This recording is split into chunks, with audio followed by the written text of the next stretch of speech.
today we're having the great pleasure of welcoming Assistant Professor in Philosophy, Kevin Reuter, to In-Depth Conversations.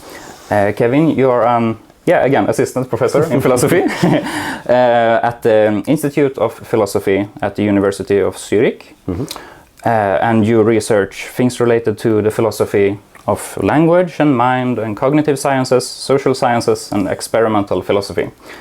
Quite an impressive list, in my opinion. And also I checked online, you seem to have more than 50 publications to your name, and you have been cited more than 500 times. I hope those numbers seem reasonable. I think they are roughly correct, yes. Yeah, okay, great. Nice. So again, very much welcome to In-Depth Conversations. Thank you so much for having me. It will be a pleasure to be here. Great. So I'm looking forward to asking so many questions to you, and especially relating to, again, as I told you, the folk concept of life, which I find totally fascinating, but also about pain. But I would begin with asking you, I mean, I introduced you, sure, but what's your story? Like, how did you become interested in philosophy in large and in these specific areas of interest? What's your story? It's a pretty long story, actually, but I try to make it as short as possible. So I actually didn't want to become a philosopher. I didn't really think very much about philosophy when I was in my 20s, at least at the beginning of my 20s, because I was completely into physics and I wanted to become a physicist, and I actually also studied physics. I became then, at the end of my physics studies, a little bit discontent about the daily life of a physicist and attended some philosophy courses, primarily, I suppose, because I met people and became friends with people who were in philosophy.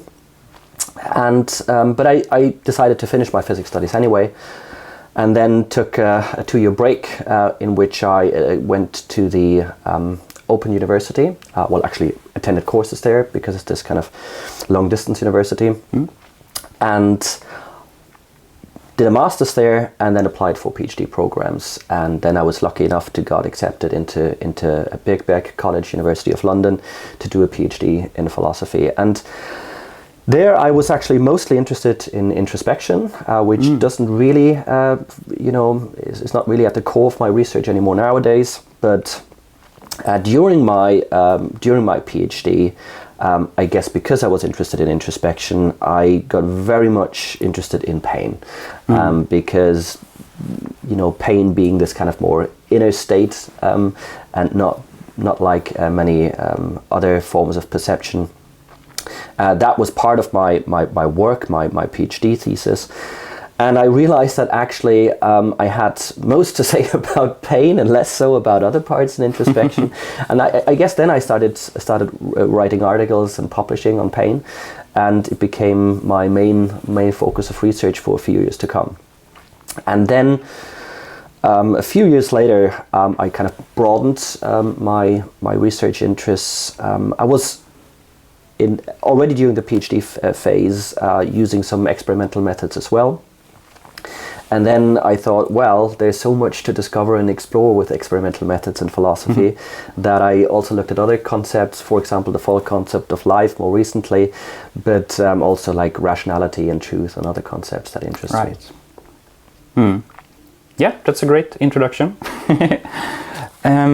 So, yeah, I mean, I'm too excited about this. So let's move into the folk thing. Yes. So first of all, I'm a musician myself. I play the guitar and I play a lot of folk music, actually. I've been really nerdy about Irish folk music lately, and it's totally beautiful. So that's not related to this at all. But like, it caught my interest when I scrolled through your publication list, and it's like, oh, folk music. No, damn it. But anyway. I think a good start could be, how would you define, like the word folk? Because I think intuitively I keep contrasting it to the scientific version, like the folk version of a concept, for example, and the scientific version. But then again, here you are conducting science about folk concept. So yeah, if someone asked you, what is the term folk? Weird question, but yeah. It's not such a weird question because especially when I'm writing papers about the folk concept of X, I constantly think about, well, what would be the best way of putting it? Is it folk concept? Is it our common sense notion? Is it our everyday concept? I guess they all mean roughly the same thing, but probably with a slightly different emphasis on different matters, on different things. But what I would say is that you nicely made that contrast between a scientific concept and the folk concept. And for some concepts, like for example, I don't think we have like something that is a folk concept, right? So for example, if you think of the concept of a prime number, there's just the scientific definition, and there's just this kind of more scientific notion. But then when you look into other concepts, for example, like pain, right? Pain is, at least the term pain is something that we use on a daily basis. We think we know what it means, although we could be wrong, of course, about it. But there we have like the sciences, for example, the medical sciences, the psychologists and philosophers who think about the notion of pain and try to get a clearer picture about what pain is. And then you often see that they try to define pain in a certain way, and you wonder whether that is actually the way that the folk, lay people, actually think about it as well. Yeah. And that is the contrast that I'm really interested in. So if you have a theory about pain, be it a psychological or a philosophical theory, and they define pain in a certain way, is it actually the way it matches how the folk think about pain, or are there important discrepancies? And then the question is, well, are these discrepancies justified? Because sometimes they are, sometimes we need to define terms slightly different to the way that the folk think about them. Or have we departed, as philosophers, for example, way too far from the folk notion, so that we've actually lost the touch with what is actually dear to us, namely to know what we're thinking about when we think about pain in our daily lives? Yeah, right. So about the last part, if we as scientists and researchers lose the connection to the folk, I'm almost about to say like folk tradition of concept X, for example, then I imagine it would be very hard to, not impossible, but like harder for lay people to understand what the scientists are babbling on about. I mean, they're just spewing nonsense anyways. I think that's right. I mean, when it comes to pain, probably not many lay people look up dictionary definitions of pain or philosophers' definitions, but it becomes very important, of course, because, for example, if you look at the medical sciences and medical practitioners, they have a certain definition of pain, and they interact with people who have pain in at hospitals, of course, and practices. And then, of course, you wonder whether they actually talk about the same thing. And maybe people think like, oh, to question that would be ridiculous. Of course they talk about the same thing. But at least part of my research shows that that this is not the case, that there are some differences that might actually also lead to experts and lay people talking past each other. And if that happens, of course, we do have a problem, right? Yeah, we really do. That's super interesting.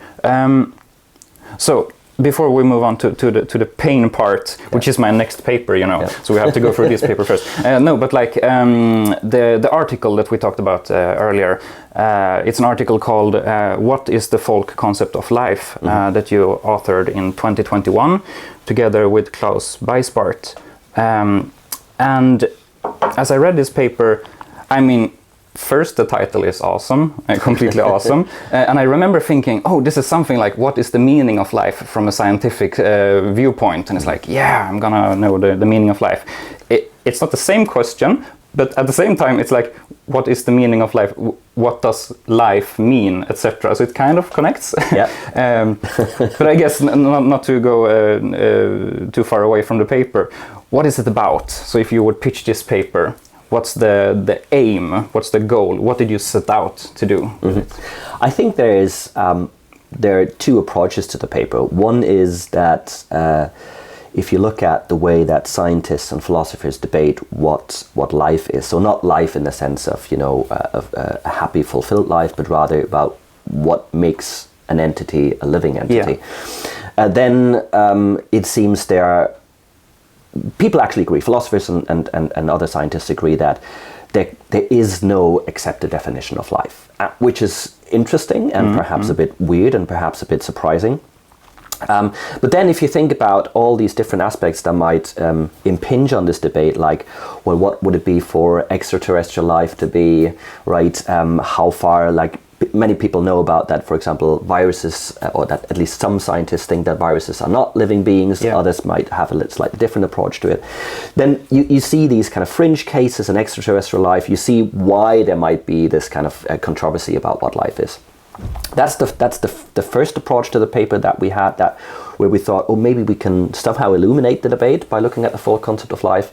And then the second approach is that the concept of life is slightly different to, for example, the concept of pains and emotions, because I think that when it comes to pains and emotions, we think we know pretty much what it means to be angry and means to be in pain, but it's less so the case with life, and we are probably quite easily influenced in thinking differently about life once scientists tell us that this and this is a life form or not. Yeah. And I think these were the two kind of interests that we had, that Klaus and myself had, and then we thought, okay, let's have a look at what the full concept of life is. Maybe we find that the full concept is really messy, and that it would basically show why perhaps the scientific and philosophical discussions are also a bit messy. Or alternatively, and I think we have some evidence, some empirical evidence in the paper, that the full concept of life is actually not that messy at all, and that we make some inferences about why there have been these controversies in the sciences about why it's very hard to find a definition of life. Do you want me to tell a little bit about the empirical results or not so much? First, am I getting it correctly that as you began writing this or conducting these studies, you first believed that it might be the case that the full concept was again very messy, while the scientific version was more stable? Or no, you said that wasn't stable either. More controversy, right? Yeah. People have specific views about what life is, but hardly anyone agrees with another person. Right. And then it seems that the results from this paper is more that actually people tend to agree to a certain degree about what constitutes life. So what's in what form did the results come by? What kind of question did you ask? Was it like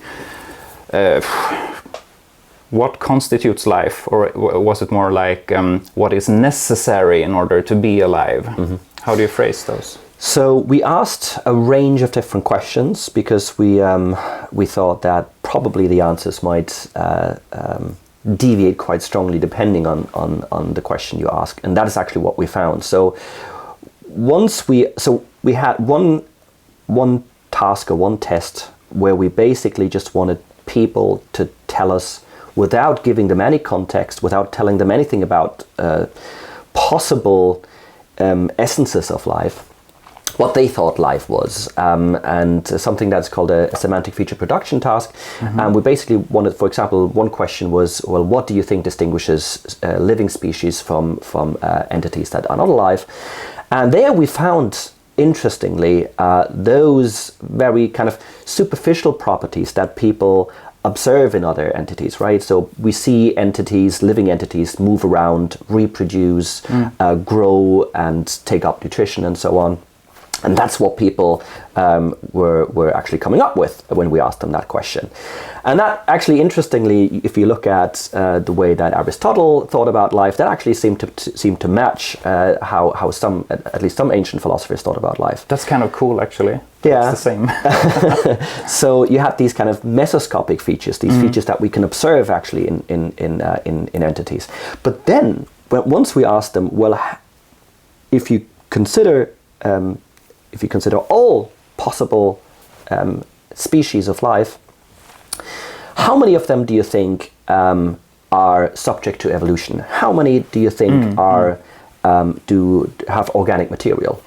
how many of them do you think reproduce? How many think do you grow or take up nutrition and so on?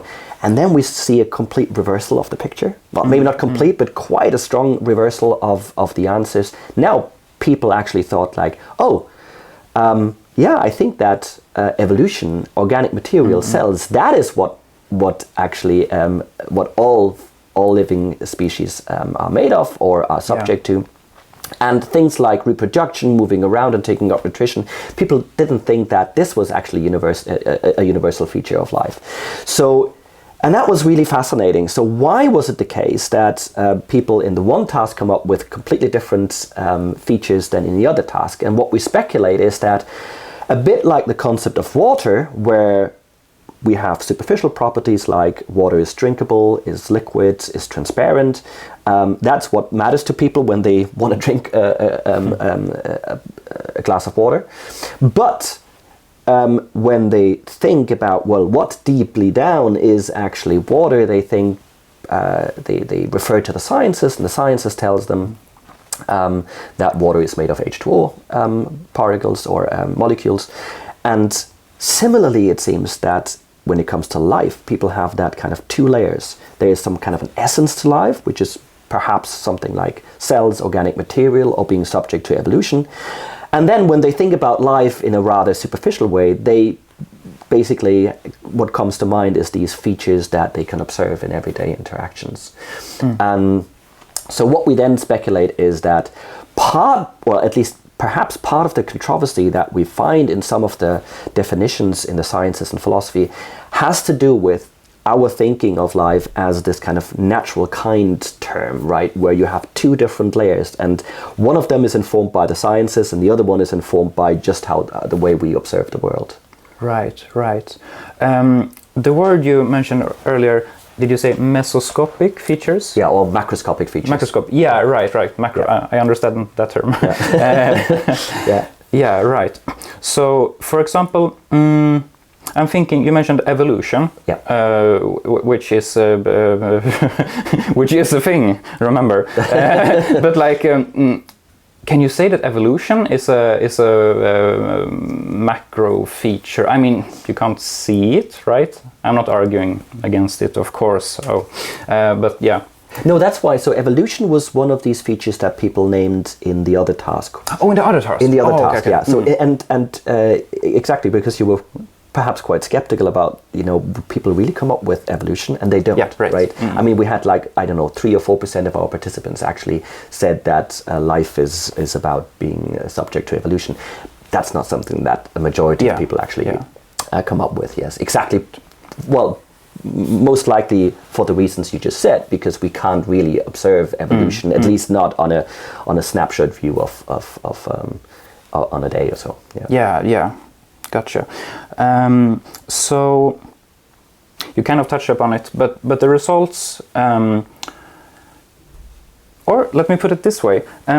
So can this be a controversial topic? Like when you published this paper, was there a critic storm towards you? Did you become cancelled or whatever? You mentioned that this area is an area of controversies, but like, was the result of this paper something groundbreaking, or was it more like no one cared? Or I'm very curious because I don't have the insight of. So an answer to this is difficult because, of course, it would be nice if we had more interaction with the public at large. I think I try here and there. Mostly when I do public outreach, it's more on emotions and pain. Because I guess there's more of an intrinsic interest in lay people about my research on pains and emotions. But of course, you wonder how your scientific peers react. A bit of a mixed view, I suppose. There's an increasing general openness to having empirical studies on the folk concept. So that was very positive.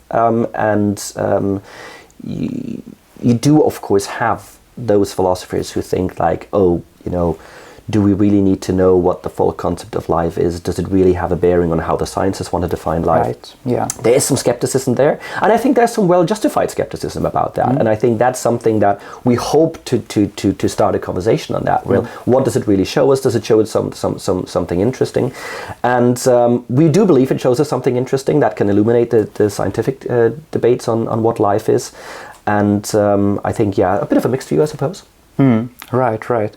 Yeah, I have to like admit that when when I got over the shock of folk, not exclusively meaning folk music, then I moved on to like, okay, but folk, yeah, again, I mentioned it before, like folk, the folk concept is something that is not scientific and it's not really able to be conducted science upon, I guess. So folk wrong and science good. I actually remember one of my teachers, who shall not be named, who kind of went against like the folk, I think it was folk psychology, if I remember correctly. Another story. But can I quickly pick up on that? Sure, point? Because I think that most philosophers will agree that, at least for many debates that we have in philosophy,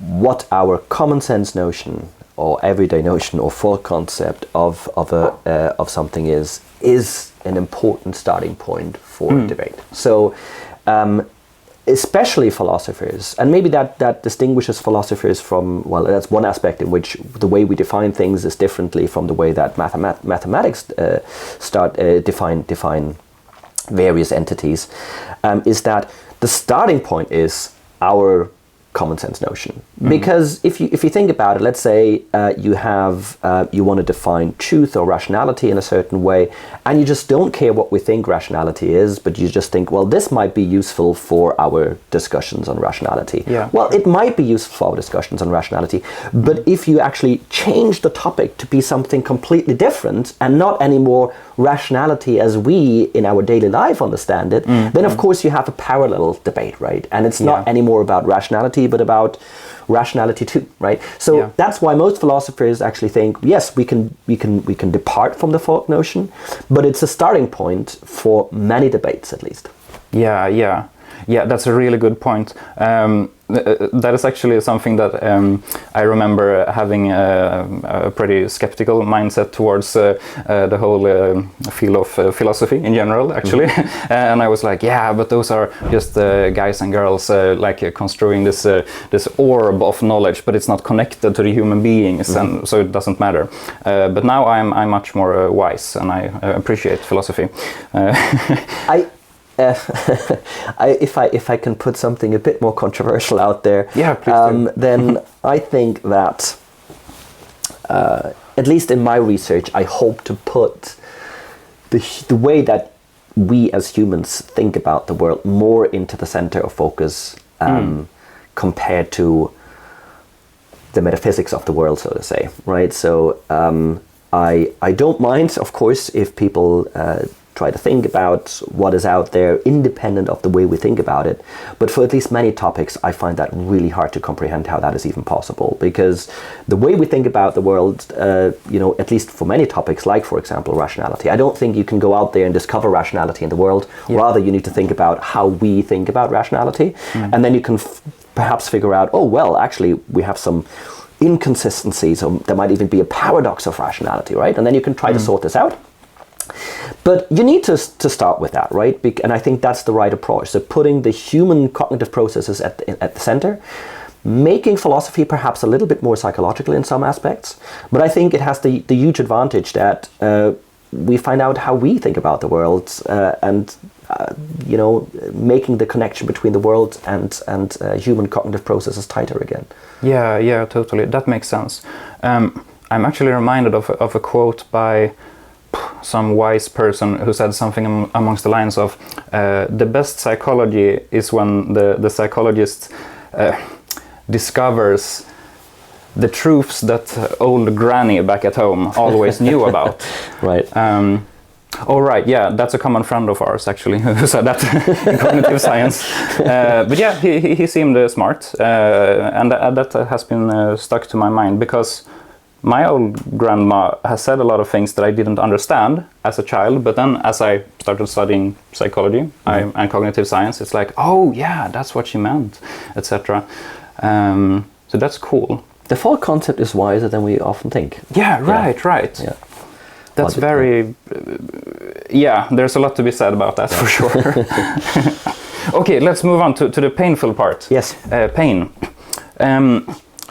Another wise person, not the same wise person, said something like, all we humans know is that we're supposed to die in the end. And it's depressing, but it's also true, so that's for sure. But I believe it can be extended to, all we know for sure is that humans will experience pain and also die, unless you have some serious neurologic disease or whatever. But how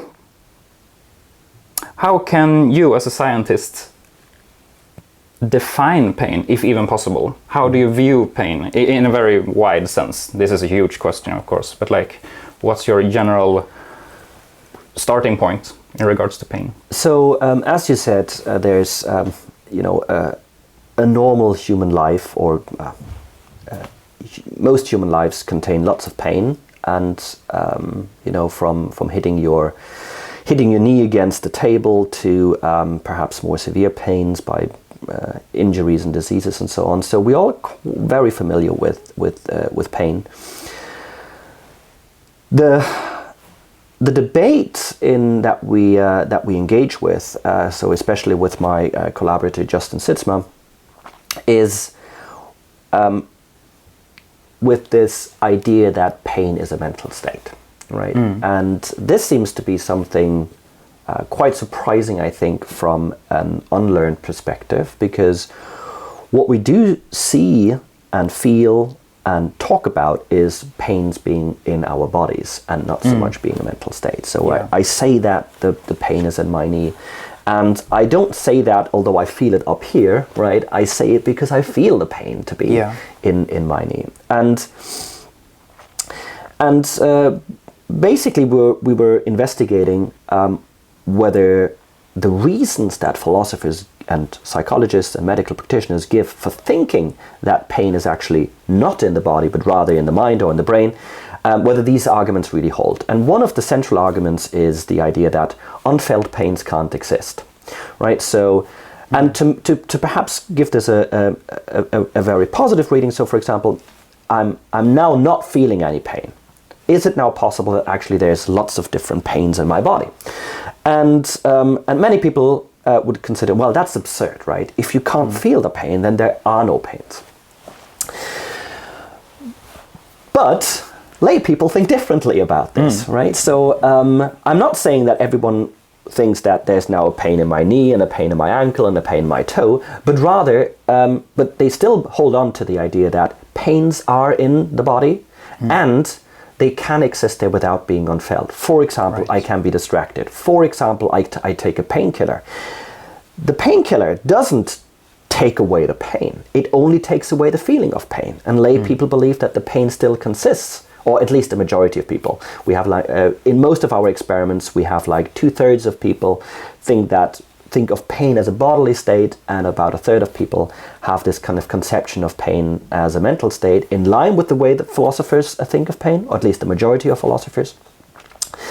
And here again we see, okay, so there's you can see why philosophers have defined pains to be mental states, but then again the way they think about pain has, for whatever reason, deviated from the way that the common sense, or that many of the folk think about pain.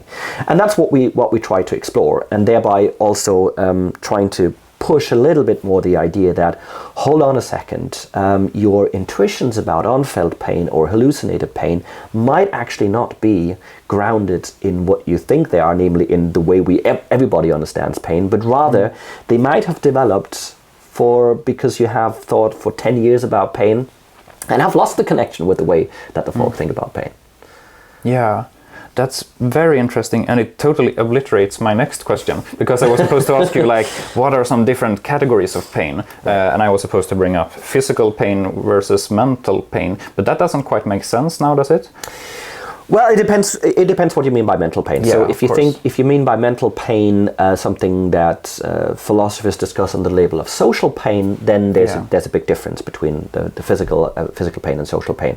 If the idea of mental pain is that, well, I mean the pain that I feel in my knee, but it's actually a mental state, then of course that would be exactly the topic that I just, you know, the debate that we're having in philosophy and psychology.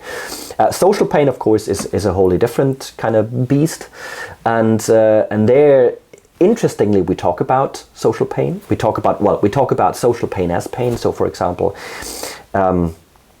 if a person close to me dies, or if my partner is leaving me, I might feel agony, I might feel sadness, I might feel really depressed, and then the question is, well, why do we also use that label pain for these states? Yeah. And the question is it, well, the question I'm interested in is this actually pain in the same sense that physical pain is pain, or is it just some interesting metaphorical use of pain?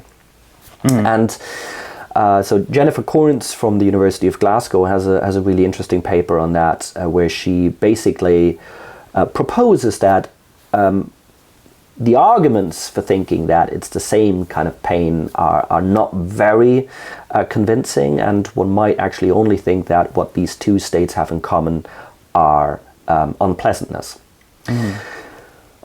But if you then go out and ask people, you have an interesting split in the population, right? Some people think that social pains are just as much pains as physical pains, right? And other people think like, yeah, sure, it's just a metaphorical use of the language, and this is, I think, totally fascinating, because you really think, well, how does that come about, right? How is it possible that and not only do people have different views about them, at least in, for example, in seminars, when I discuss this with my students, people don't understand the other group of people, right? They can hardly understand, well, how can you think this is just a metaphorical use of the term?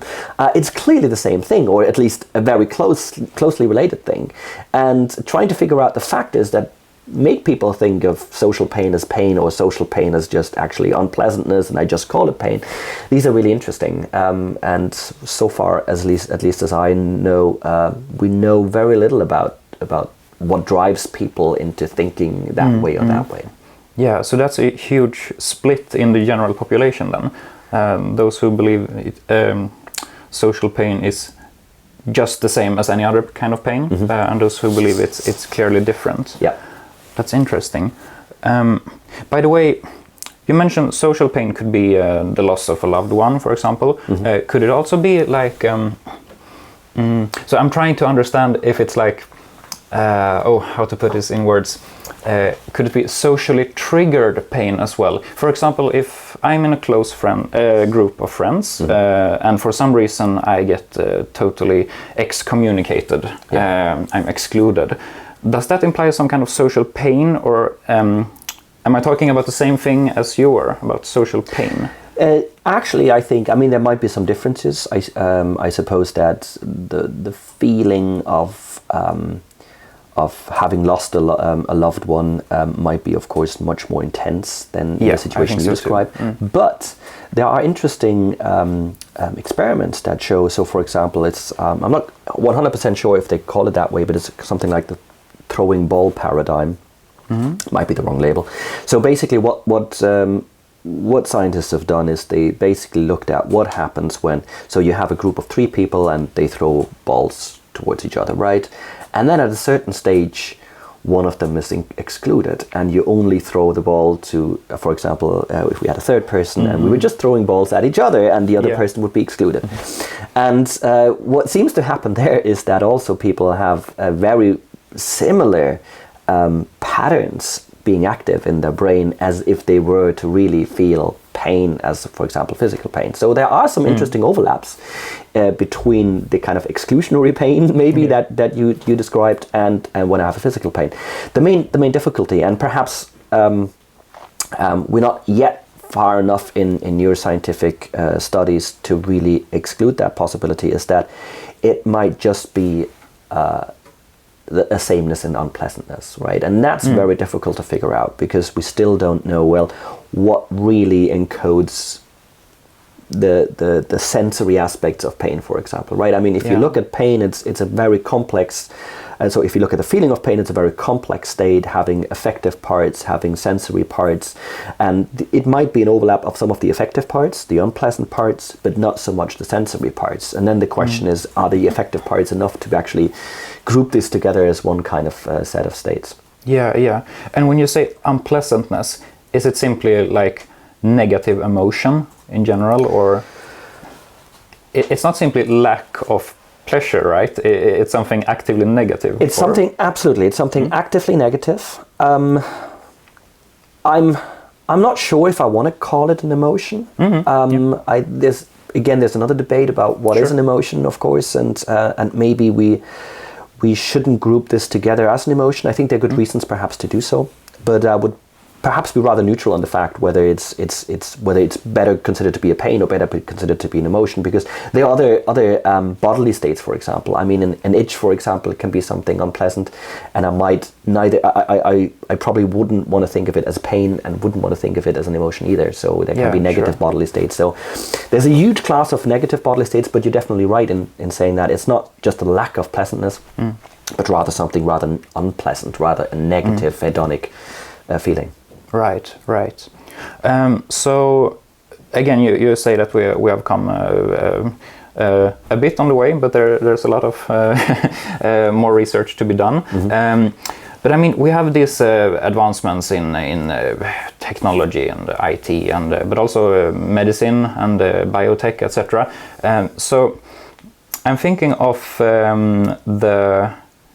I think it's called a Hippocratic Oath. This thing about the doctors having to like, I'm not sure if it's signing a document, but like agree to, I will not harm a patient under any condition. What about if we had the ability to, some kind of extended Hippocratic Oath saying, I will not harm a patient. Actually, I will do everything in my power to remove any kind of pain. That's a stupid suggestion, right? Or is it? I think it depends on what pains you have in mind. I mean, what you don't want to get rid of is acute pain, because it saves life. If you sit on a needle and don't recognize it, that can seriously harm your body, and you don't want to remove these kind of pains. When it comes to chronic pains or other kinds of pains, I think if we were to have this ability, I probably don't see any good reason for thinking that that would be a very, very positive thing to happen, right? I mean, it's a very widespread phenomenon. People are suffering a lot from chronic pain, and it's not that this helps them in a way, right? Actually, it harms them in keeping their social contacts, in leading a happy daily life. So I think we really need to consider which pains there are. And same with negative emotions, right? I like it sometimes if I'm angry, because it sometimes inspires me to either go against something or to just sit down and think, like, how can I change things, right? So I wouldn't want to get rid of anger. I also wouldn't want to get rid of fear, right? I mean, of course, if fear prevents you from doing the things that you like to do, it's not a good thing. But if it makes you run away from a really dangerous dog, I better have fear, right? It's a good thing to have these negative emotions at times. Yeah, for sure. So is it? Nah, that's a really stupid question. But like, there's no such thing as a stupid question. Yeah. I was thinking of, I mean, I totally agree with everything you said, of course. So pain has to be there in order to, I guess, be safe almost. Yeah. Like if you don't experience pain, if you have some weird neurological disease, or you've been born that way that you can't feel pain, then you would be in many very dangerous situations, unaware of that you are in those situations. Yeah. Of course. So pain is both a blessing and a curse, in my words, but it should be very, very different to remove all of it, of course. Yeah, that's some new insights to me. I think it's a blessing in the sense that we need it in order to live a healthy life. And just also think about, those people who can't feel pain, for example, don't move into different positions when they're sleeping as well, and that also harms them, right? So it actually affects not only our people standardly think about touching a hot stove or so and not burning their hands because they move it away quickly enough, but it's constantly, right? I'm moving around here also because something might be slightly unpleasant or so, right? So I'm constantly actually reacting to my environment because I have pain. I think the curse thing is more kind of a thing.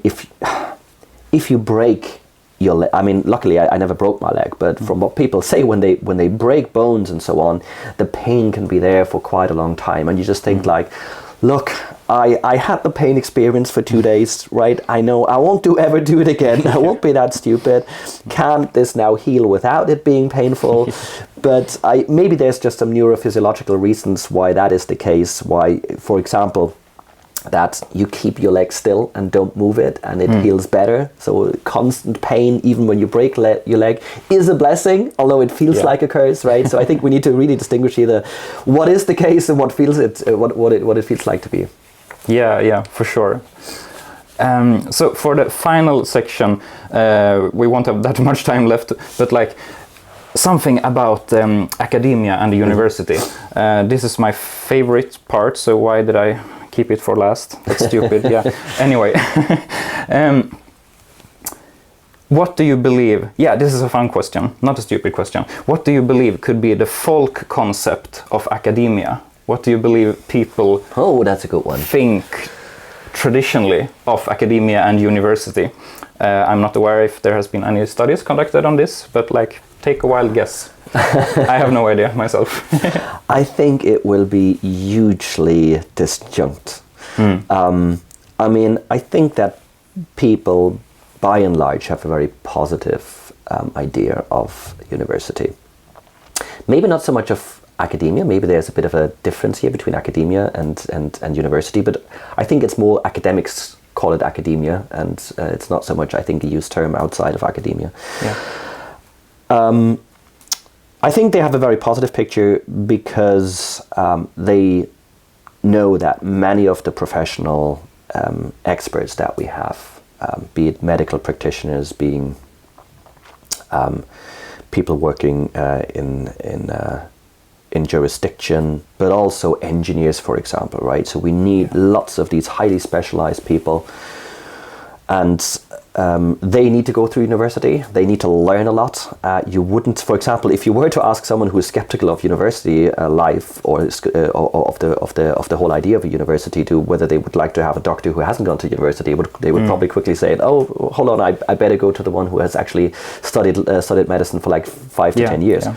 So that's why I think that deep down they have a very positive picture of the university. It might depend on the subject. Your question was specifically about university, but if you then ask perhaps more about philosophy or some other humanities, arts, humanities, social sciences subject, perhaps the picture is not quite, or the folk notion, or I don't know if you can call it a folk notion, is not as positive as when you have them think about physics, engineering, and medicine. Right. Yeah. I understand that actually, and there might be some reason for it, but that might be another discussion for another day. So let's forget the folk concept for just 10 seconds. In your opinion, what would be the best case scenario for a university or for academia to be like? What's the role of university in society at large, according to Kevin? What is the ideal picture? I think that the real picture satisfies the ideal picture to a large extent, actually. So I just gave you the example of the engineers and doctors and so on, and I think that the primary role of the university is to form and educate highly specialized experts, because that's what society also needs. Having studied myself physics, right, and I think now I have a slightly different perspective, but from trying to travel back in time to when I was a physics student, I just loved the idea of becoming an expert in physics. And, I had these amazing physics professors who taught me about amazing things. They got me to think about problems differently. They got me to think about problems in a creative manner and so on. And we need lots of people who face problems on a daily life, and not just when they go to university, but also, we need plumbers and builders who face problems when they build a house or so on, right? And need to think about how to creatively solve that problem. But for some fields, we need the university to fulfill that task, because it's perhaps less hands-on than other jobs. So I think in that regard, I think the university fulfills that role already to a very high degree.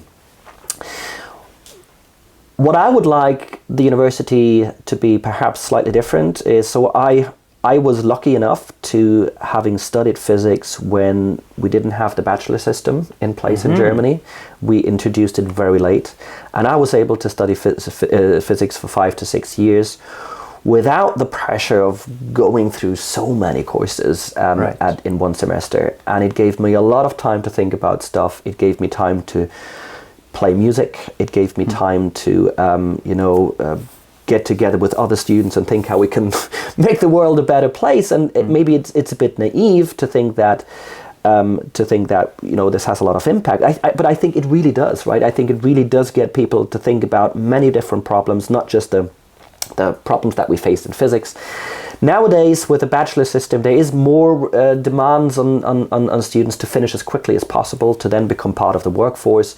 If that could be reversed a little bit, I think I would love to see that happening. Then there's some other aspects. I mean, at the moment, there's lots of interesting debates about academic freedom. To be honest, maybe I'm in a very luxurious position, but at least looking at my career at the university, I was extremely lucky to always look at problems that interest me the most. I never had to justify. I think we should be able to justify to society what we're doing, but we don't need to, as a rule, justify that this problem is now an interesting problem that we should solve. Right. And I think that is just fantastic. And I know that is not the case everywhere in the world, but at least when I look at the universities that I have been, academic freedom was always an untouched subject, so to say. So I think that was, I have a very positive experience with the university, but I realized that it might not be the case everywhere. Yeah. That's a very nice way to wrap up, actually, since we're running out of time. So I think we have to invite you back again for another discussion. Next week? Yeah, probably. So again, thank you very much, Professor Kevin, thank you for so much. visiting us here on In-Depth Conversations. It was a great pleasure, thank you.